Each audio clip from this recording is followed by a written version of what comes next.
응급 상황에 병원에 가게 된다면 가장 먼저 시작하는 게 있습니다. 치료보다도 처방보다도 앞서서 누구나 꼭 똑같이 받는 게 있는데요. 이게 왜 그렇게 중요한지, 사라지면 어떻게 될지 한 번도 생각해 본 적은 없거든요. 이렇게 제가 오프닝을 하고 있으면 늘 이렇게 들어오시더라고요. 이게 우리 인포멘터리 컨셉이라고 생각하겠습니다. 어서 오십시오. 앉으십시오.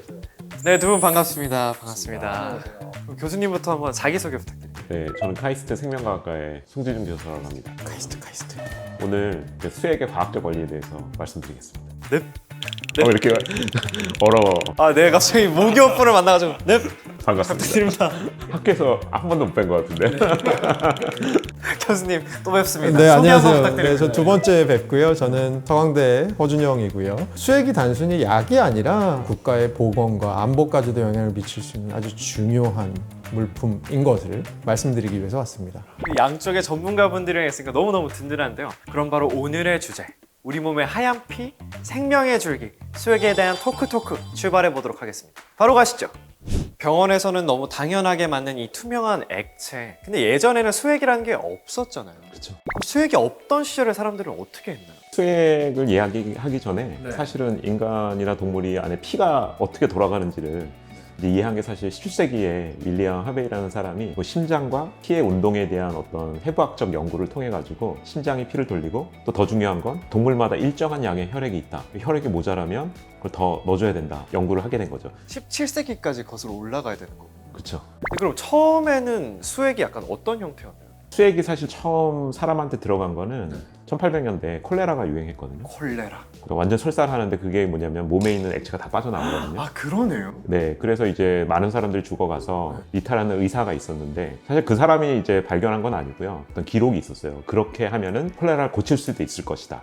그래서 그거를 보고 실제로 이 사람이 물에다가 소금을 조금 타가지고 주입을 했어요. 그래서 사실은 콜레라 환자를 많이 구했죠. 아, 구했다고요? 네. 듣기로는 좀 더 위험할 수도 있을 것 같은데 그게 효과가 좀 있었나 봐요. 피 자체가 네. 어느 정도의 소금을 가지고 있거든요. 그걸 맞춰서 넣어줬다는 게 어떻게 보면 수액을 처음 개발하게 된 하나의 원천이 된 거예요. 그게 사실 어떻게 보면 그 투명한 피라고 불리는 수액의 첫 방울이었다고 할 수도 있겠네요. 맞습니다.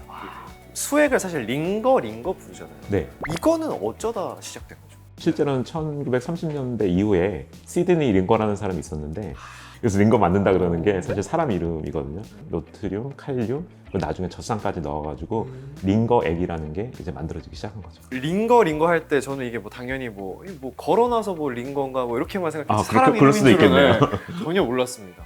이게 경제적으로도 몸을 지탱해줄 뭔가를 찾고 있었어요. 힘들어하면 부모님께서 뭐라고 하시냐면, 야, 보약 좀 먹어라. 맞아요. 그 보약 안에 보통 우리가 넣는 게 뭐냐, 인삼, 녹용, 구기자 이런 거 넣잖아요. 네. 이런 한약재를 사람들이 수십 년 동안 혹은 수백 년 동안 천연강장제라고 생각을 했던 거고, 교수님께서 말씀하셨던 그때 유럽에는 알코올이나 허브, 향신료 같은 것을 넣은 토닉이라는 것이 유행했었습니다. 혹시 제가 아는 그 토닉 워터인가요? 평소에 섞어 드시는. 예. 바로 그겁니다. 네. 지금 말씀하신 것처럼 퀴닌이라는 약초에서 나온 물질이 굉장히 쓰거든요. 네. 몸이 좋다 그래서 그것만 먹기 힘드니까 달달하고 탄산이 있는 거 섞어 먹기 시작한 게 토닉워터의 시초라고 제가 알고 있습니다. 우리 동양에서는 인삼주, 녹용 이런 걸 하다가 서양에서는 토닉 워터라는 게 있었고, 그게 지금 현대에는 수액으로 이어졌다는 거죠. 하지만 이게 완벽한 대체제는 아니었어요. 콜레라 같은 전염병이 들면 어떻게 되죠? 사람들이 아주 많이 죽게 되죠. 이게 근데 사람들이 죽는 것 자체도 굉장히 슬픈 일이지만, 저희가 경제 전체에서 봤을 때는 사람들은 결국 이제 노동력의 일부로 그렇게도 보는 생각을 하잖아요. 그러면 이렇게 사람들이 많이 죽으면 노동력이 없어지고요. 그리고 노동력이 없어지다 보면 경제 전체가 흔들릴 수밖에 없는 거죠. 그래서 18세기 바로 다음인 19세기부터는 이 결국 공중보건에 대한 투자가 경제를 챙기는 그런 일이다라는 인식이 확산되기 시작한 거죠. 단순히 사람을 살리는 게 끝이 아니라 그게 더 나아가서 경제를 살리는 것까지도 연결이 된다, 이런 말씀이시죠? 네, 맞습니다. 그리고 전쟁도 굉장히 큰 영향을 미쳤던 것 같아요. 1차 대전 그리고 2차 대전 전투를 하다 보면 아주 많은 부상병들이 생기잖아요. 네. 굉장히 많은 피를 흘리게 되잖아요. 그렇게 되다 보면 아까 교수님 말씀처럼 수액이 필요한 거죠. 네. 그래서 이 수액에 대한 수요가 폭발을 했고요. 많은 국가들이 수액이라는 게 결국은 이게 전쟁을 혹은 다른 유사시를 대비해서 굉장히 전략적으로 관리해야 되는 비축물자가 되는구나 라는 생각을 하기 시작한 겁니다. 점점 더 나아가서 공중보건에서는 이제는 약간 군수품, 군사 물자까지도 연결이 되는 거군요. 맞습니다. 수액 안보입니다. 수액 안보.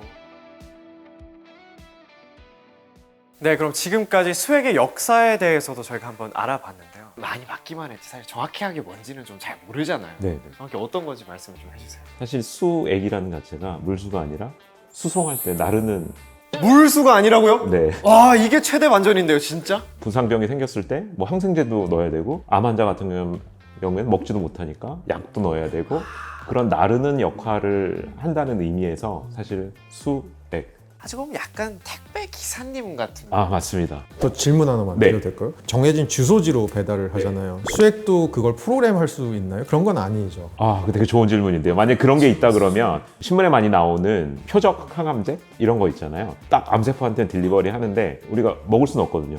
그걸 수액에 통해 가지고 피 속으로 이제 넣을 수가 있는 거죠. 그럼 다른 세포는 안 건드리고 그 정해진 암세포에게만. 네, 그게 요즘 말하는 표적 항암제라는 컨셉입니다. 영양분 같은 것도 수액에 좀 닿을 수가. 그럼요. 혹시 병원에 가시면 수액 중에서 하얀 수액 보신 적 있으세요? 하얀 수액? 그러니까 사골국물 색깔. 맞아요. 맞습니다. 그게 왜 사골국면 정말 사골국처럼 영양분이 많기 때문에 그래요. TPN이라 그래서 토탈 프렌탈 뉴트리션이라 해서 그러니까 먹지 않지만 수액을 통해서 피스로 넣어서 영양분을 주는 이런 역할을 하는. 그래서 사실 몸이 아프면 링거 맞으러 간다 그러잖아요. 그건 뭐냐면 사실 그게 그 포도당 주사거든요. 밥이 먹어서 소화돼서 포도당이 되기까지 스킵하고 바로 그냥 에너지를 쏴주는 거죠. 또 질문 하나 있는데요. 저 요즘 다이어트에 되게 관심이 많거든요. 그 살찔까봐 밥을 안 먹고 계속 수액만 맞고 있어도 예를 들어 괜찮은가요? 뭐 탄수화물 있는 게 아니잖아요. 다양하게 먹는 게 가장 맞는 거죠. 사실은 수액은 이머전시라고 생각하시면 돼요. 그렇기 때문에 이게 아까 말씀하신 전략적으로 되게 중요한 게 병원에서 모든 인체의 몸속에 들어가는 것들은 몸과 비슷한 상태로 들어가야 되잖아요. 그러니까 수액이 비슷한 상태이기 때문에 거기에 수술 도구도 씻고 수액이 그런 역할을 하는 거죠. 되게 피랑 다르게 생겼잖아요, 수액은. 그쵸. 이거를 넣었을 때 아무런 이상 반응이 없다는 게 그냥 좀 신기한 것 같아요. 이제 수액은 성분 자체가 피가 가지고 있는 어떻게 보면 소금형과 동일합니다. 그렇기 때문에 몸속으로 넣어도 전혀 문제가 없는 거죠. 네. 근데 이게 수액이 지금은 우리가 너무 당연하게 병원 가면 하나씩 달아주지만 이거 사실 유지 관리하는데도 돈이 꽤 많이 들 것 같단 말이죠. 네, 맞습니다. 수액을 어떻게 관리하느냐는 또 이 성분에 따라서 취급에 굉장히 또 주의도 많이 드리기 때문에 병원의 재정과 운영에 영향을 주는 핵심 자원으로 이렇게 분류하곤 합니다. 이거 없으면 그냥 안 돌아가잖아요. 모든 과정이 다 필요하기 때문에 사실 수액이 없으면 수술 자체가 불가능한 거죠. 왜냐면 수술 도구를 물에다 씻어 넣으면은 우리 몸에 갖고 있는 액체랑 물이랑 소금 농도가 틀리기 때문에 이상 반응이 있을 수 있는 거예요. 일상생활에서는 뭐든지 할 때 물을 다 쓰는 것처럼 인체와 관련된 거는 무조건 수액을 통해서 뭔가 해야 이상 반응이 안 생긴다. 맞습니다. 그래서 수액은 뭐 병원에서 핵심적인 물품인 수밖에 없는 거죠. 수액이 모자란다. 그럼 이제 난리가 나겠죠. 자, 그럼 저희가 지금까지는 수액의 역사 그리고 수액의 역할에 대해서도 우리 몸에 왜 중요한지 이런 얘기들을 쭉 한번 해봤는데 만약 이 수액의 공급이 부족하다면 어떤 문제가 생기게 될까요? 우선 병원에 딱 환자가 왔어요. 멀쩡해가지고 그냥 약 먹으세요 그러면 먹을 수는 있겠지만 그렇지 않은 환자라면 이런 방법이 없는 거죠. 그렇기 때문에 어떻게 보면 병원 전체가 다 그냥 멈춘다고 보시면 됩니다. 네, 맞습니다. 이게 단순히 의약품으로 생각하는 것보다는 전략 자원처럼 생각하는 게 좋을 것 같아요. 왜냐하면 수액이 없으면 지금 교수님 말씀하시는 것처럼 병원에서 생기는 문제부터 시작해서 굉장히 많은 피해가 발생할 수 있거든요. 이게 네트워크 기반이 되는 물품이다 보니까 그 중요성이 확실히 더 대두되는 것 같아요. 저 경제학 전공인데요. 요즘은 경제란 말을 잘 안 쓰고 뒤에다가 경제 안보란 말 많이 쓰잖아요. 안보요. 네, 일종의 수액 안보인 거죠. 수액가 아까 말씀하신 네, 네, 네. 이게 약간 진짜 군수 물사처럼 중요해지는 거고. 네, 우리나라에도 비슷한 예가 있었어요. 몇 년 전에 독감이 되게 유행했을 때 있잖아요. 이때 수액 공급이 밀리면서 환자들 병원 가서 30분, 40분 웨이팅은 기본이었고요. 그러니까 사실은 수액이 모자란다는 건 단순히 의료 불편을 넘어서 사회적으로도 굉장히 큰 비용을 발생시키는 거죠. 수액을 진짜 다시 보게 되는 것 같아요. 전반의 시스템, 특히 병원, 의료 관련된 시스템 다 돌리는 동맥 같은 존재였다는 거죠. 현실에서 생각해보면 도로를 보통 국가의 동맥이라고 얘기하잖아요. 허성범 선생님한테 예를 들어서 도로 지어서 아무나 다닐 수 있게 하세요. 그러면 물론 허성범 선생님은 마음이 넓은 사람이니까 내가 만든 고속도로에 누구나 다닐 수 있게 할 거야 라고 하겠지만 일반 분들은 그렇게 못할 것 같아요. 왜냐하면 비용은 내가 내고 편익은 다른 사람들이 누리면 그거 좀 이상하잖아요. 그런 걸 경제학에서는 공공재라고 부릅니다. 국가에서 담당해야 네, 국가에서 그래서 고속도로를 짓는 거죠. 그래서 수익도 어떻게 보면 사실 마진율이 높은 제품은 아니에요. 기업들에게 알아서 해라고 또 했을 때는 또 기업들은 생산을 할 유인도 좀 떨어질 수가 있을 것 같거든요. 수액도 약간 공공재적인 성격을 가질 수 있겠습니다. 마진도 안 되는 다른 거 할래 할 수도 있고 근데 그걸 국가 입장에서 약간 붙잡아 둬야 되는 거예요. 네, 맞습니다. 그래서 HK 이노엔에서 자발적으로 수액하고 있는 거죠. 사실 기초 수액이라는 게 단가가 낮아요. 인건비나 원료비, 물류비 최근에 계속 오르고 있거든요. 그래서 사실 수액 생산이라는 게 기업 입장에서는 거의 남는 게 없는 구조라고 보시면 됩니다. 오늘 저희가 사실 HK 이노엔과 함께 하잖아요. HK 이노엔이 무려 1,000억 원을 1,000억이요? 네, 1,000억 원을 이 수액 분야에 투자를 했다고. 1,000억은 보통 신약 개발이나 할 때 쓸 규모의 돈. 그러니까 어마어마한 평생 먹을 치킨 값도 1,000억이 안 될 텐데. 평생 치킨 5천만 마리 값이에요. 평생 5천만 마리 드실래요? 서울 아파트 진짜 몇십 채를 살 수 있는 그런 가격인데요. 이거 기업이 단순히 수익만 보고 진출할 수 있는 그런 규모는 아닌 것 같은데요. 그러니까 이런 결정에 어떤 이유가 있었는지 저희가 또 전문가분 모시고 얘기 들어보면 좋잖아요. 한번 소개해드리도록 하겠습니다. 안녕하세요. 어서 오세요. 안녕하세요. 어서 오세요. 안녕하세요. 어서 오세요. 반갑습니다. 예. 저는 이제 HK 이노엔 오송 수액 공장을 책임지고 있는 김민성 상무입니다. 만나서 반갑습니다. 근데 저희가 방금 굉장히 충격적인 소식을 접했어요. 이게 수익성이 낮은 분야임에도 불구하고 HK 이노엔에서 1,000억 원이나 투자를 했다는 거죠. 네, 네. 어떻게 된 거죠? 단순한 사업이 아니라 국민의 생명을 지탱하는 인프라라 생각했습니다. 수액의 공급이 끊기게 되면 병원도 멈춰서게 되고 환자의 생명도 그만큼 위태로워지니까요. 말씀은 이해가 가는데 그 금액이 저는 좀 와닿지가 않아서 원대한 계획이 있으셨던 것 같은데요. 오송 수액 공장을 지으면서 네. 연간 1억 100 1억 예, 이상의 이제 수액을 공급할 수 있는 체계를 마련하였습니다. 그럼 우리나라 국민들이 맞으면 사실은 1인당 2백 이상씩 네. 맞을 수 있는 1년에. 오송 수액 1억의 어떤 생산량을 충분히 이제 확보를 했고 전 자동화 시스템을 구축하고 TOP 포트라는 기술을 접목했는데 뭐의 약자예요, TOP가? TOP는 이제 트위스트 오프 프로텍터. 과거에는 병수액 같은 경우들은 한 방에 떨어지면서 우리 몸속으로 들어가는 원리입니다.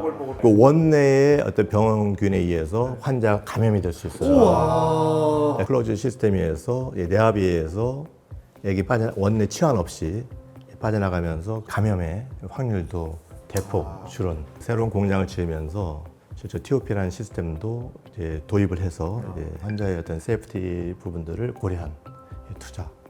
같이 병행했다고 보시면 됩니다. 규모뿐만 아니라 제가 듣기로는 뭐 환경신경도 쓰셨다고 하던데 이거는 어떤 걸까요? 저희들은 이제 건물 옥상에다가 태양광 발전 설비를 이제 갖췄고 그런 것까지. 또 폐기물을 이제 절감할 수 있는 친환경 설비도 함께 이번 투자에 도입하였습니다. 기업에서 그런 것까지 다 고려하면서 투자하는 게 쉽지 않을 것 같아요. 예. 그러니까 저희들은 이제 1,000억이라는 이제 투자 자체가 공장을 짓는 이제 건설비가 아니라 국민의 건강을 지키는 보험이라 생각합니다. 훌륭한 일을 해주신 상무님을 위해서 저희가 상을 준비했는데요. 자, 상은 HK 이노엔의 자랑스러운 제로 아이스티입니다. 이거 매일 드시지 않을까요? 사무실 냉장고에도 항상 비치가 되어 있고 오시는 손님을 맞이할 때마다 제가 드리는 오늘 반갑습니다. 반갑습니다. 네. 자, 오늘 이렇게 해서 수액에 대해서 또 한번 즐거운 이야기 나눠봤는데요. 말씀 나눠보니까 어떠셨나요? 비용의 관점에서 생각해 봤을 때 저라면 안 할 것 같은 사실 면이 커요. 그것보다도 이 수액 하나 한 백이 가지는 사회적인 함이라고 하는 건 훨씬 더 큰 거구나. 그리고 그거는 저희가 비용만으로도 얘기할 수 없는 거구나라는 생각이 들고요. 갑자기 그 생각이 났어요. 뭐죠? 제가 야구를 좋아하는데 그 미국의 애틀랜타 브레이브스에 톰 글래빈이라는 투수가 있었어요. 왼손 투수였는데 구속은 그렇게 빠르지 않았거든요. 굉장한 명투수예요. 근데 이 사람이 남긴 명언이 있습니다. 나의 야구에 대한 열정은 스피드건에 찍히지 않는다. 이런 명언을 남겼거든요. 그래서 그 말이 오늘 갑자기 생각났어요. 이 수액 한 백이 가지는 사회적인 의미는 그 비용 안에 찍히지 않는 것 같은 느낌이 들었습니다. 비유가 어디 써먹어도 되나요 혹시? 예. 교수님도 한마디 해주시죠. 계속 전 그게 여운이 남는 것 같아요. 이런 기업가의 이런 철학이라 그럴까? 그거를 느낄 수가 있었고 오늘은 여러 가지로 정말 많이 배웠습니다. 정말 오늘 저도 많은 공부가 되는 시간이었는데요. 병원에서 매일 보던 수액이 사실은 어떤 역사와 과학 그리고 철학까지 아우르는 그런 노력의 산물이었다는 거. 여러분들도 병원 가서 수액 맞으시다가 거기 이제 인호엔 써져 있으면 오늘 했던 이야기 한번 반갑게 떠올려 보셨으면 좋겠습니다. 네, 오늘 저도 두 분 모시고 이야기해서 굉장히 영광이었는데요. 오늘 인포멘터리의 결론은 요 한마디로 정리하면 어떨까 싶습니다. 이윤보다는 사람의 생명을 더 중시해야만 만들어질 수 있는 그런 약이다. 그럼 다음번엔 저희가 더 재미있고 깊은 주제로 다시 한번 인포멘터리 돌아오도록 하겠습니다. 안녕, 다음에 만나요. 감사합니다.